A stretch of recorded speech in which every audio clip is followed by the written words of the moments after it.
did you know that clarity without a plan creates anxiety? You can understand the situation, you can know what matters, but if you don't know what happens next, the nervous system stays on edge. This is where many caregivers get stuck. In the last video, we talked about how to match medical treatment to what actually matters. But alignment is not the finish line. It is the beginning of a plan. My name is Judy. I'm a caregiver educator and a DNP prepared hospice and palliative care nurse practitioner. I created Care Navigated because I saw how often families felt overwhelmed by medical decisions, even when they're doing everything they could to help someone they love. I'm also a caregiver for my mom, who had a stroke and currently on dialysis for end-stage kidney failure. I've learned firsthand how confusing it can be when plans shift and no one explains what that actually means for real life. This video is for education and support only. It is by no means a medical advice and does not replace conversations with your healthcare team. In my work as a caregiver educator and a hospice and palliative care nurse practitioner, I've learned that families don't struggle because they don't care.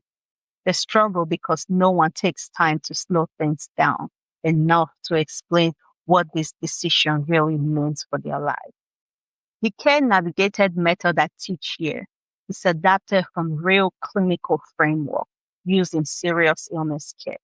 It helps caregiver understand what's happening, clarify what matters most, and match medical decisions to those values so choices feels less confusing and more grounded in what matters.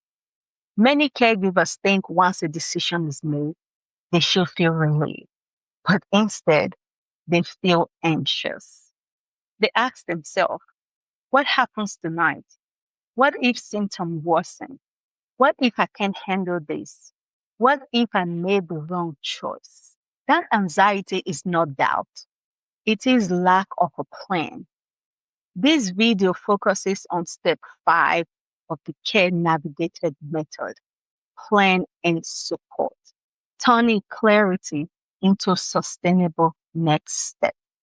This step asks, now that we know what matters, now that we know what aligns, what does the next 24 to 72 hours actually looks like? Who is responsible for what? What symptoms should we expect? Who do we call at 2 a.m.? Is support in place?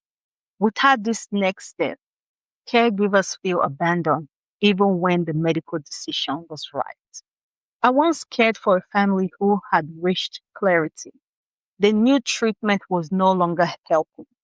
The new comfort care was the priority, but they were terrified, not of the decision, but of what comes next. They didn't know how pain would be managed, what breathing changes might look like, whether someone would answer their phone call in the middle of the night, if they were expecting to handle everything alone.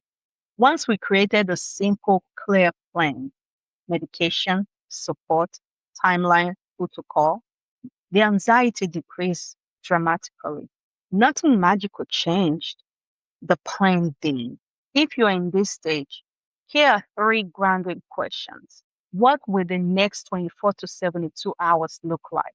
Who is my primary contact if something changes? What symptoms are expected? And how will they be managed? Clarity reduces chaos. Specifics reduces fear. You are not weak for needing details. You are wise for asking. Choosing comfort does not mean we stop caring. It means we are caring intentionally.